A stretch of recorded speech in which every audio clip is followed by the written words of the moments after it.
All right, good evening, everyone. All right, I hope you all had a wonderful day, as I did. We're all here, so that's a good thing.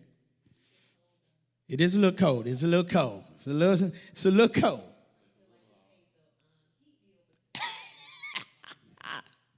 Hey.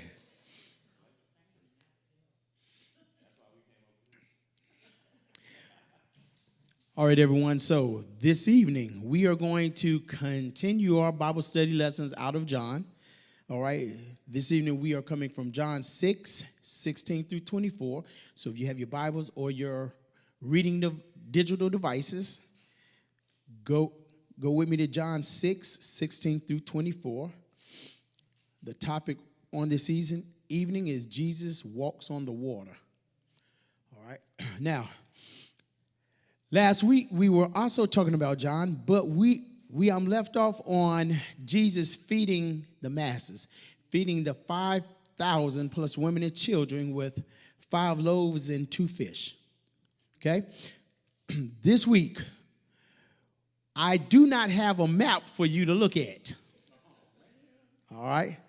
Hey, shame on me. But I do have some information before we get into this. First and foremost, okay, as we are talking about Jesus walking on water, this is one of the miracles that you can find in 3 of the 4 Gospels, okay? So I say that to simply say, all right, this is well known and is shared across all the Gospels, right? So in Matthew 14, 22 to 33, speaks of Jesus walking on the water. Mark 6, 45 through 52 shares the same. And then John 6, 16 through 24, as we are covering this evening, speaks on Jesus walking on the water. Now, before we get going, all right, I would like to give us a little picture since I don't have a map to show you on the wall. Okay, so first of all, in this week's lesson, we are talking about a very violent storm that took place in the Sea of Galilee, okay? So some people think it was a spiritual storm, and some think it was a natural occurrence, okay? Regardless of what it was, we understand that a miracle still took place, okay? So, but as a quick reference, the Sea of Galilee is 680 feet below sea level. It has hills on all sides, and it's said that some are even 2,000 feet high. The moisture and change in temperature causes shifts in weather. The immediate weather that is right around the landmass is that of a tropical temperature, so it's warmer weather. And then, because of where the sea is, it is in between hills and mountains, therefore causing a wind funnel. And the mountains cause a colder temperature. Therefore, if you understand anything about science, okay, you understand this is a perfect recipe for a tropical storm. Okay, this is also a good recipe of why in the Sea of Galilee is actually a shallow lake. At its deepest point, it's only 200 feet deep. So that means it's more prone to more violent waves, okay? So that is a quick backstory on the Sea of Galilee because I don't have a map up here for you. So I just had to paint it for you, okay? I had to paint it. It was on me. I did. Look, see. I ain't even tell on it. See, I said it was on me.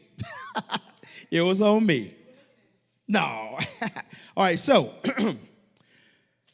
can somebody turn to John 6, 16 through 24 and read that for me? Yes, sir. Go ahead.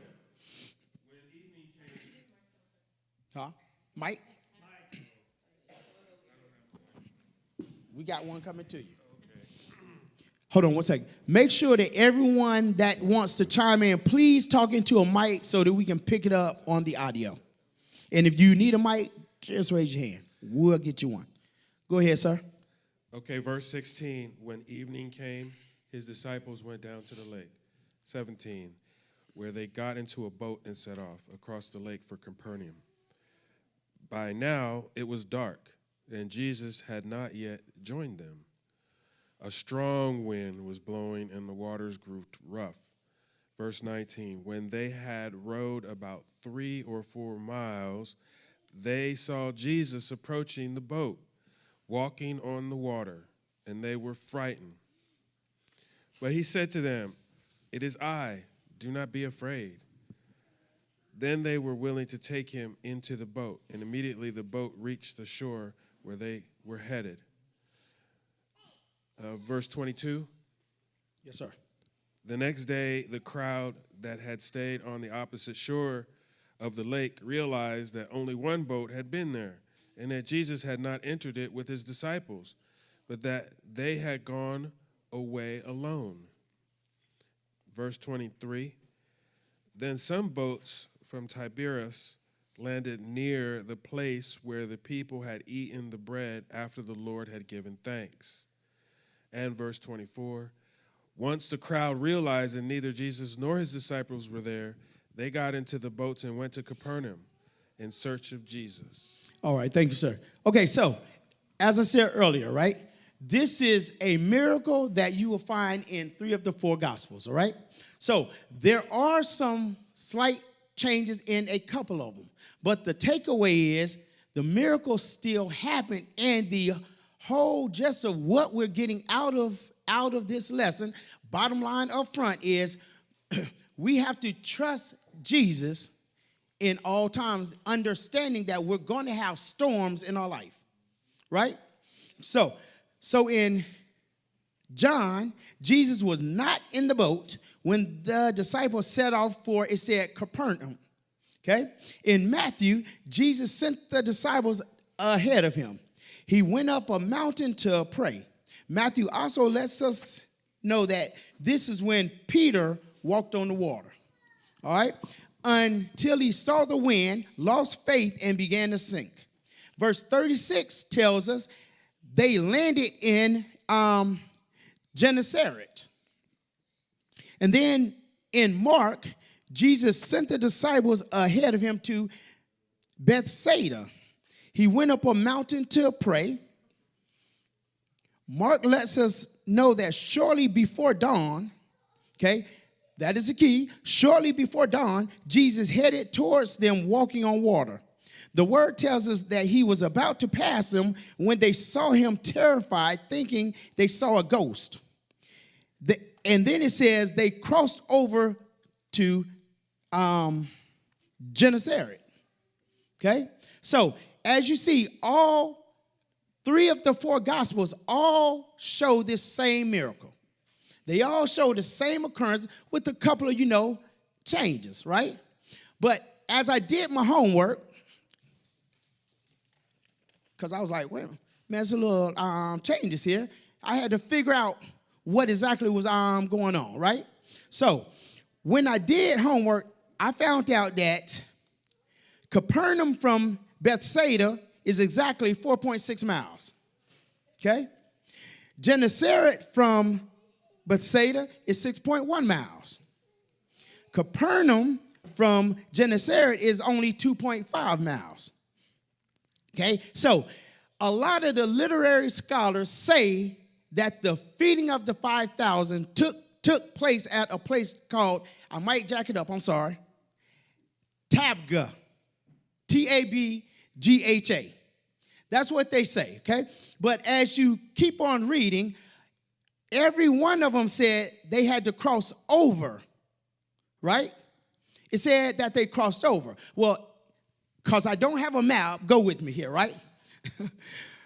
Jesus immediately told them to take off in the boat, right?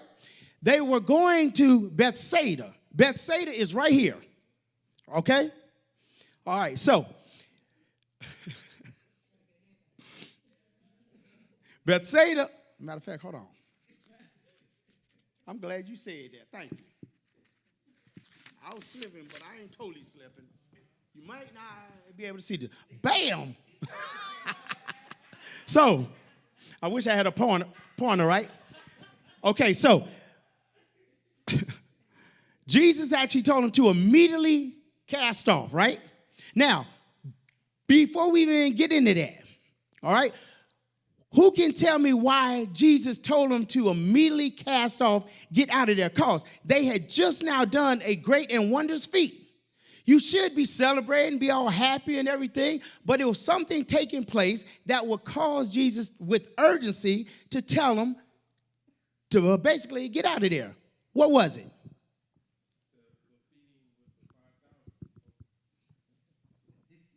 The 5,000 he had just fed, and so there was a multitude of people that were pressing on him, so he told his disciples to go ahead and cross the Sea of Galilee. Okay, why were they pressing him?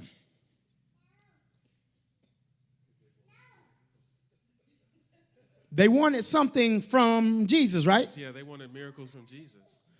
I can't hear you, sir. Here.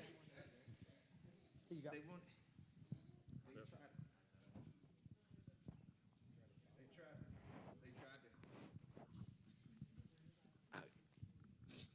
Testing. They wanted him to be the king. They tried to make him king. They wanted to make him king. They wanted to force him to be king, right? So, first of all, that wasn't in God's will for him, okay? And then Jesus was pretty much, I'm gonna say, afraid they might get caught up in the influence and the whirlwind of the mob trying to force him to be king. So he actually told them to immediately cast off. Now, question for you. When God speaks to us, right? And we have with a certainty that God is talking to us and he says to go do something, right? Is it safe to say you confidently just move out? Not always, right? Okay. But they actually got in the boat and they pushed off, okay? But when we know that God is with us and he has told us to do something, okay, and we have with a certainty that God said do it, that means that we are obviously in God's will, right? We're actually following, we are being obedient. So you would think it'll be smooth sailing, right? You would actually think that everything will be peachy keen. The question is it always peachy keen and a bed of roses when you're in the will of God? No, right? No, right? So Jesus told them to push off, right? As they pushed off, they had visibility, okay? So when you can see, your perception of things are one way, right? But it said that it became dark. So what happens when we lose sight? We aren't able to see as good as we normally would. We lose a perception, right? It looks different to us, right? So what I'm getting at is we have to understand that there's going to be some dark times in our life, okay? And in those dark times, when it seems like we have no vision, we aren't able to see, that's when we have to trust and believe that God is still with us. Okay? So we find them, they have pushed off. They out here, okay? It was about 4 or 5 miles. They have pushed off. They in the middle of the sea. And then all of a sudden, a storm arose. Okay, just like us today, we have to realize that even though things are going good, it seems like we got everything tracking on all cylinders. Okay, our storms in life are going to arise. And most of the time, it'll arise when we least expect it. Okay, there's going to be time that we are going to go through some trials and some tribulations. Okay, even us, even those that are in the church, I come to church every day, so I should be good to go. I sing in the choir, I should be good to go. I work the audio, the video, I should be good to go. I'm a gatekeeper. I preach the word, I should be good to go. Man, but what happens when we're not good to go? What do we do when things just are not going the way that we think they should go? Do we lose our faith? Do we give up, throw in the towel? Or should we dig in deeper and realize that God, if he brought us to it, he can bring us through it? Right? So, back on my little map right here. Go with me here. All right, so Bethsaida is right here. Right here. Bethsaida. Right? So, like I said, most of the scholars, okay, in history, they mark the feeding of the 5,000 at Tabgha, which is right here. Okay? But as we read in all of these Gospels, it said that they had to cross over the sea. So if it happened at Tabgha, they wouldn't have to cross over the sea if they were going to Capernaum or where they wound up, Gennesaret. Right? Because it's right here. So I'm not pointing this out as an argumentative point here. I'm just simply pointing out that when we read the text, okay, we have to put the pieces together. Okay? Yes, sir, I see your hand. My think on it, because, I somewhat was asking myself the same questions when I was studying it. But so often we read as well as him leaving one crowd because he was so popular, crowds look for him regardless of where he was at. So my thing is, let's say that he was at one place and he had a crowd. News traveled. So once he got to wherever he was going, another huge crowd. Could that have been how that he had so many people wherever he went? It was a different crowd of people wherever he went when he was moving from one place to the other place. So I'm just throwing that out. And y'all tell me about it. What you think? So if we keep on reading, it did in fact say that the crowds were gathering as they were hearing of the miracles. Okay? So you're absolutely right. That's how the crowds were amassing. Absolutely. But what I'm specifically speaking of now is when Jesus told them to cast out in the boat, he was sending them to Bethsaida. Okay? So, but as we know, there was a violent storm, and they wound up in Gennesaret. Okay? Now, at first I was like, man, this ain't actually making sense. But it actually does, because if we're going to Bethsaida and it's a violent storm, it's very easy that it can take that boat off course. Right? So just like us, we're going one way, and through life, we seem to drift left and right? And we might get off course. But God will always give us a little tap on that rudder and put us back on course, if we allow him to. Okay? So they are out in the water, and they are dealing with a violent storm. All right? And they had left out in the boat without Jesus. Okay? So now it's darker. They can't quite see right. Okay? But they're scared. Okay? Because of this storm. Said that the waves is beating up on the little boat. Okay? I can probably imagine they were very terrified because, as I said earlier, because of where the Sea of Galilee is located and the crosswinds in this shallow body of water, it makes for the waves to be very violent. You have trade winds, okay? So I can only imagine they were being thrown about and it's dark, so you can't see. You don't know what's going on now, okay? Because once more, in that darkness, our perception is a little skewed, right? We ain't able to see quite like we were. But they see a figure walking towards them, all right? And they think it was a ghost. They thought, now, why do you think they assumed they saw a ghost? I thought on this one for a long time. I need to hear somebody else's answer on this one. Why do you think they thought it was a ghost that they saw? They were terrified and thought it was a ghost. First lady said, he was walking on water. Yes, ma'am. Go ahead, Tom. Well, most of these guys that was their profession as fishermen. They were used to being out on the water, and as violent as this body of water was, I'm sure there were plenty of people that ended up going missing.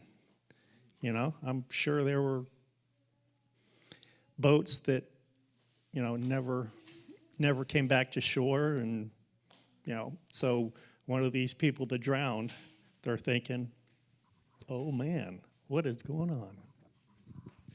Tony said, because they were fishermen, they're used to the violence and, you know, people overboard. He said they done had the Walking Dead done came on back. They walking on water, Walking Dead. No, but I mean, hey, that would definitely probably answer why they were terrified. Okay, now, but I'm gonna come back to that. Go ahead, sir. Two points, if you don't mind. For is going back when Jesus went up into the hill, you know, and we know that he often left to go pray. And as the disciples was waiting or whatever, he did not show up. And I was just comparing that to our life when we go up to pray, how time can get away from you versus it be 10 minutes. And especially the way that First Lady prayed, it can be 3 hours later. You know what I'm saying? It can be 3 hours later. Pastor looking for her. She's still praying. Because she's still on the mountaintop. That's the one point I want to make. And the other point I want to make about that, about a ghost, you know, I remember when I used to be in the field, you know, in the back 40, whatever, and I'm looking, and I start seeing stuff. And I said, that's a person. But guess what? It don't be no person out there walking, you know, at nighttime. So I'm saying they very well could have been tired. I think they was tired because it talks about the time of the morning. And I think it was said something like, 3 o'clock, I think. So they very well could have been tired of their eyes being tired. Okay, so it said that Jesus actually, he saw him from the mountaintop, right? And it was just before dawn, right? And then he began walking out on the water. He was going towards them. They were terrified. They were frightened, and they thought it was a ghost, okay? First of all, Elder Gaskin mentioned, okay, Jesus, he went to pray, right? And he wasn't with them, okay? Just like us, there may be times in our lives that we feel like Jesus isn't with us. But we have to understand that he's always with us. The word tells us that I never leave nor forsake you. So if we understand that he's always with us, even in those times in our lives, at our darkest points, in our storms, okay, we have to understand that he's right there still. Just because he isn't acting on our behalf at that moment does not mean that he's not there. Doesn't mean that he's forsaken us, okay? Every now and then we have to realize that God allows things in our life because it's something we need to get from it. We often pray, God, keep me out of this situation, this and that, so on and so forth. When in return, in actuality, we probably should add a different prayer into, and God, give me the endurance to make it through this situation. Because it's something that I'm supposed to get out of it. You see what I'm saying? So God never forsakes us. Just like the disciples, he didn't forsake them. He had his eyes on them the entire time. He allowed the storm to occur, okay? He wanted them to get out of there. Now, I want to pause for a real fast moment. Tony mentioned something, right?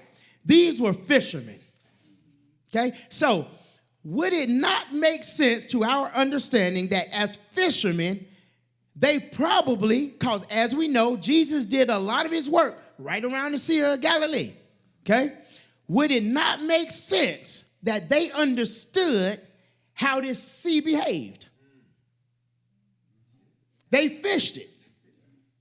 They also knew the best time to go out in the water. They also knew the worst time to be on the water because of the actual wind tunnels and so on and so forth.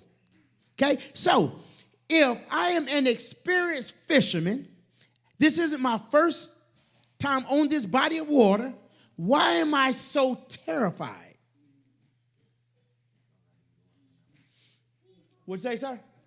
You said something wrong. See, I know you did. Go ahead, Tony. Well, I think initially they were in the spirit of what had just occurred, the miracle. So when Jesus gave them an instruction, they followed it, even though they knew, oh, this is not the best time to do this. But this guy is not, he's serious here. I mean, he just blew our minds away with something that's impossible. It's a miracle, no one can deny it. So, okay, gonna get out there.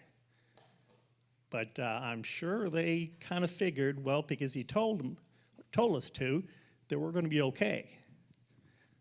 And then suddenly they're not okay because they're in the normal behavior of that body of water. And suddenly they're like in their natural state and they realize, hey, this isn't good. He might have told us back there, but now we're out here. And just like Peter stepping out and starting to lose faith, they started to lose faith themselves inside the boat that they were okay. I like it. Give it to Raina. Give it to Miss Raina. Yes, ma'am. It was something totally different from what they were used to seeing. And like First Lady said, he was walking on water, and being out there, you see fish flopping around and everything, but you don't see people walking on water. And here you see someone walking towards you. You can't make it out what kind of figure it is. It's just a shadow. So you get scared. I can see that. Hey, all of y'all making some great points here, okay? Hey, I agree with you, right? If I was out on the water, I don't care if it was day, middle of the evening, nighttime. If I see something from a distance, walking on the water, the first thing I'm going to think is, now, don't no fish walk on water. You know what I'm saying? I'm like, you might ain't do one of these numbers right here. Know how your eyes is good, right? But you always got to put that extra. I know I ain't seeing what I'm seeing. I know I'm seeing what I'm seeing.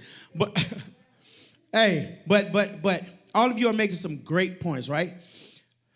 These were trained, grown-up fishermen. This is what they did. This was their livelihood, okay? So this body of water, it was not new to them. But they just fed 5,000 plus women and children, okay, with 2 small fish and 5 barley loaves. As I was reading, first I was like, barley loaves. I know what barley is, but I was wondering, why are they emphasizing the barley loaves? Then I realized that the barley loaves was the bread that was given to the normal people, the poor people. Okay? So I said, okay. So this, they had 5 barley loaves and 2 small fish. Now, I know that my lesson is not on the feeding, but I just had to pause and go back to that. When I first heard about this story, long time back, I was like, 5 loaves of bread and 2 small fish? Now, I must say, Pastor Muhammad gave us a little enlightenment on the type of fish that's in that sea. All right, I said, cool. But I did not hear him say whales. Now, carps are pretty big. I'm just keeping it real right now. Carps is pretty big. Catfish get big. Got the blue cats, the channel cats, this, that. Get nice and chunky. Tilapia, I don't even count that as fish, so. They ain't got bones. That's something made up. But, no. But the point I'm making is, that's not a big fish. So I'm still saying I didn't hear whales. Now, if it was a whale, I'd be like, oh, but, you know, as a kid, you're like, what kind of fish are they eating? You know what? I'm just telling a joke. No, I wouldn't tell the joke. Hey, somebody told me, okay, that one of their friends, after reading this, right, about the feeding, they asked, they got the bread, so who was cooking the fish? They said, no mind, I'm gonna leave that one alone. All right, so.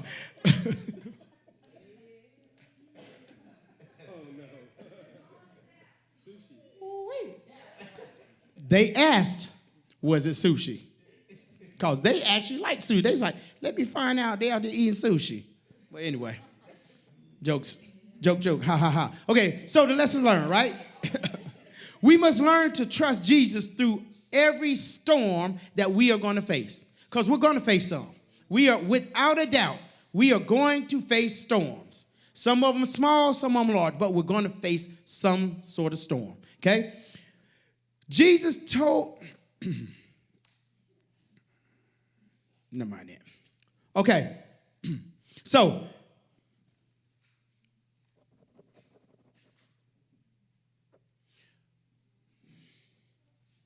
how do I want to say this?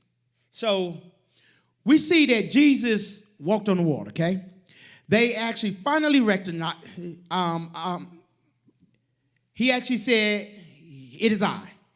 They recognized him. So their fear went away.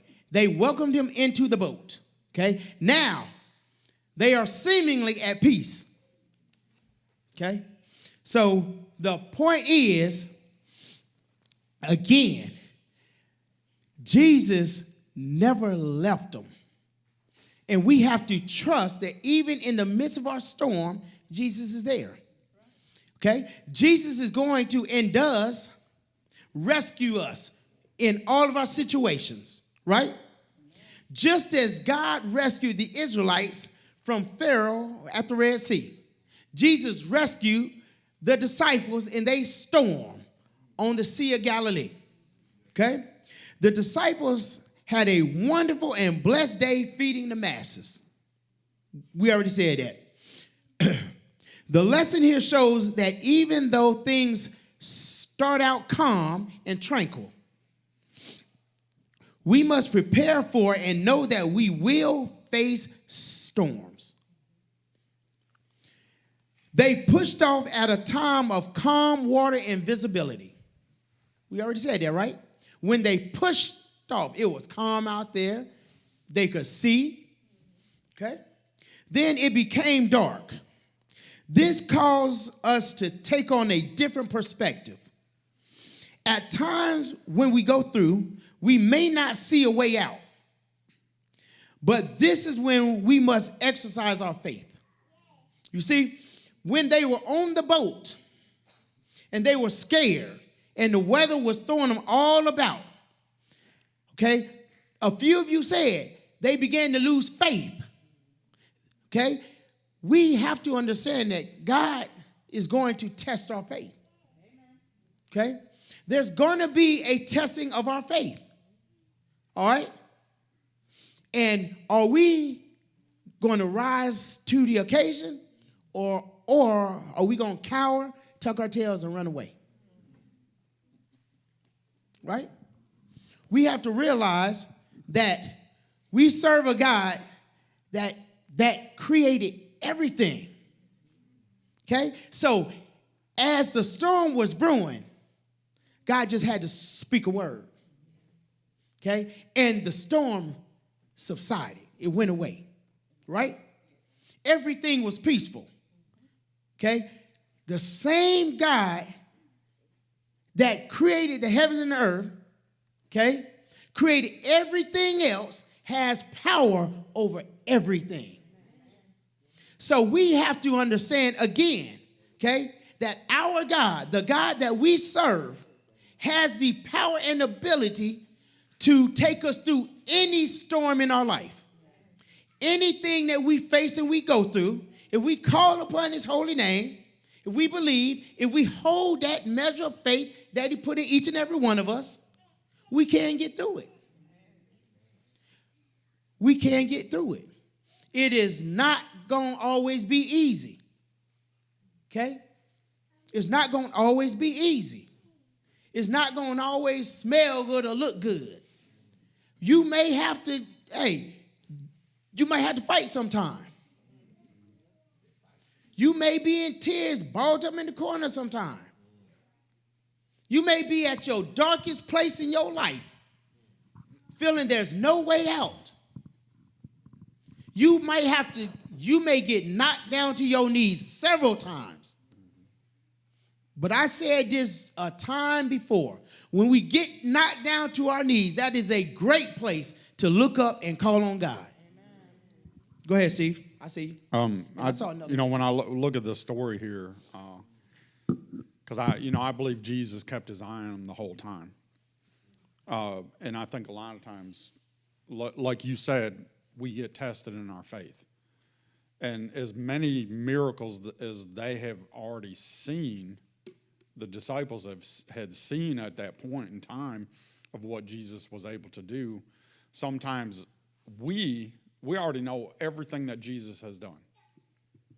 And we say we trust and believe, but then when those little tiny storms and stuff come, and it don't have to be a big storm for us, it can be a little tiny storm, we immediately have that doubt again.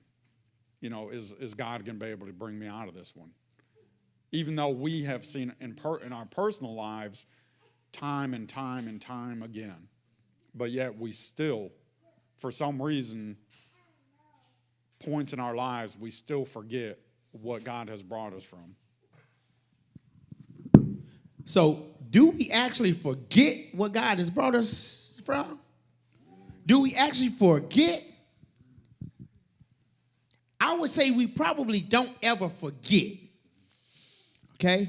We will allow everything around us to dictate, okay, our reality. Okay? And how we see things. Right? Okay? Because we have the ability to go left or to go right. To say yes or to say no. To allow the world to beat us down and hold us hostage. Okay? Or to be free mentally and spiritually. Okay? When we look at Paul, he was in prison most of his whole ministry. Okay? Okay? But at no time would you think he was actually in prison by his mindset and his actions. You see what I'm saying? God gives us the ability to rise above the mess, to rise above the noise. Yes. Right? I saw a hand. Yes, sir. Oh, I saw two. I got you, Trent. Speaking on what Super Steve just said, You know, and I do look at my life when I'm fearful. When I'm fearful, scared, how about that? Scared, how about that then? Terrified, yeah. I have a tendency to forget. Okay? But I like what Mark said and what Jesus said in Mark, and this might be a little different, but it's basically the same thing. He said, take courage. And that's what we have to do when we are going through our situation. Take courage, because we know that courage will supersede fear.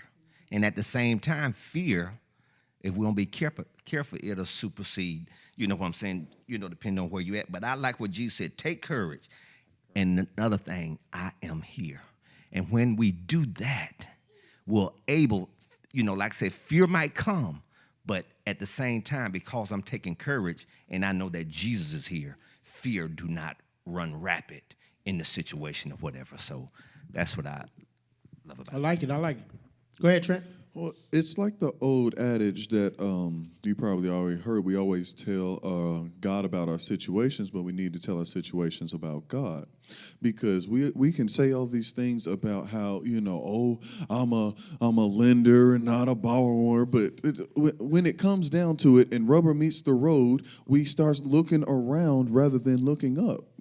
And we throw another scripture. The Bible says, look to the hills for which cometh my help. Not if the hills, that means I'm supposed to look up, not look around, not focus on my surroundings because help is coming. No, I'm supposed to look up. Lead me to the rock that is higher than I. Like we have to understand our situations have already been defeated. We're just in the midst of them being beat. We're just in the midst. So they've already been defeated. They know it's over. But guess what? If they can get a couple of seconds of your attention, maybe they might take you down with them. Or maybe they'll take you out of the position you're supposed to be just a little, just so that you may miss what you're supposed to be. And therefore, now God has to come back and try to swing you back up. Just because we allowed our situations to pull us ever so slightly. Amen. Amen. Anyone else? Hey, so when we look at what we were saying earlier, they were on the water and it was dark. They were fearful. How many of you know that darkness and light cannot coexist? Cannot. So when Jesus came walking out on that water, Jesus is what? The light of the world, right? So at that moment, even in darkness, everything was illuminated. That gave them that sense of hope, that faith just increased because they understood. But what happened? Their perception of everything changed. You see, that darkness, as I said earlier, it changes your perception. It skews things, okay? And they were thinking it might have been over up until that point. Deuteronomy 33, 26, and 27 reads, there is no one like the God of Jeshurun, who rides across the heavens to help you and on the clouds to help you and on the clouds in his majesty. The eternal God is your refuge, and underneath are the everlasting arms. He will drive out your enemies before you, saying, destroy them. So that just reinforces God never left us. God never leaves us, okay? All we have to do is call out to him. All we have to do is believe in him and understand that he already got everything wrapped up for us. We just got to follow suit. You see, God isn't going to bring us all the way here to leave us, okay? This is for each and every one of us, including me. No matter what we are going through in life, and we're going to go through some things. We're going to have some darkness in our life. We're going to have some very violent waters beating up against our boats, okay, that seemingly are going to throw us overboard and drown us. We are going to go through some stuff, okay? But each and every one of us, God brought us here for a reason. Okay? God put a measure of faith in each and every one of us. Okay? All we have to do is hold on to that measure of faith. We just got to call on his holy name. We have to believe that the battle is already won. You see what I'm saying?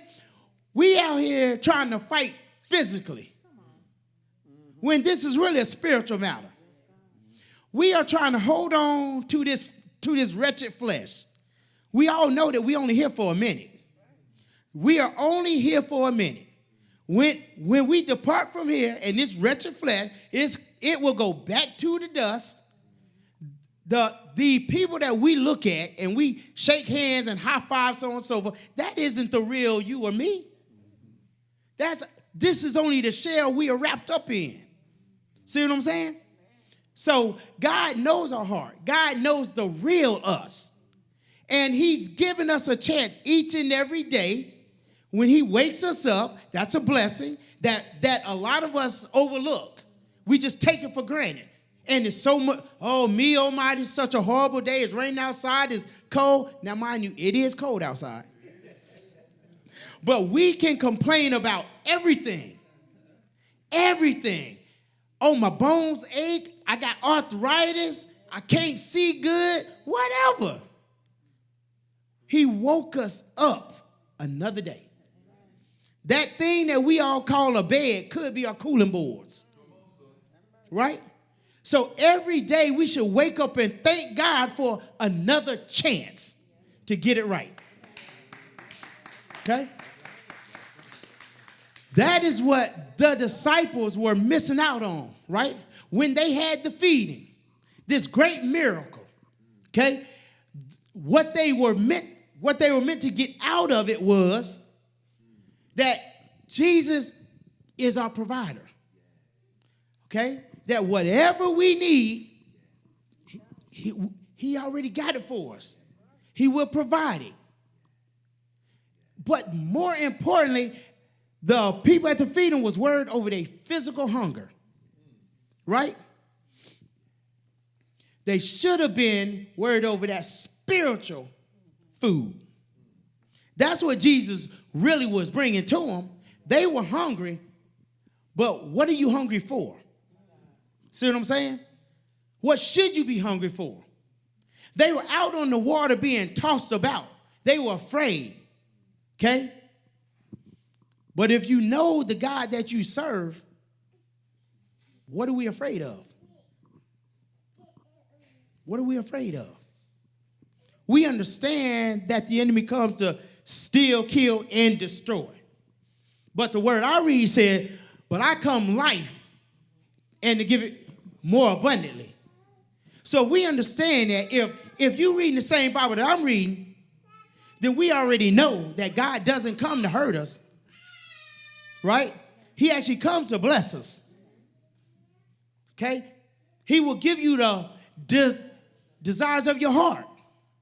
All right? Not only the things you need, but oftentimes the things you want. Right? But we have to believe in our Father. We have to understand that Jesus is the way, the truth, and the light. If we can get a hold of that right there, then whatever storm we go through, it won't matter.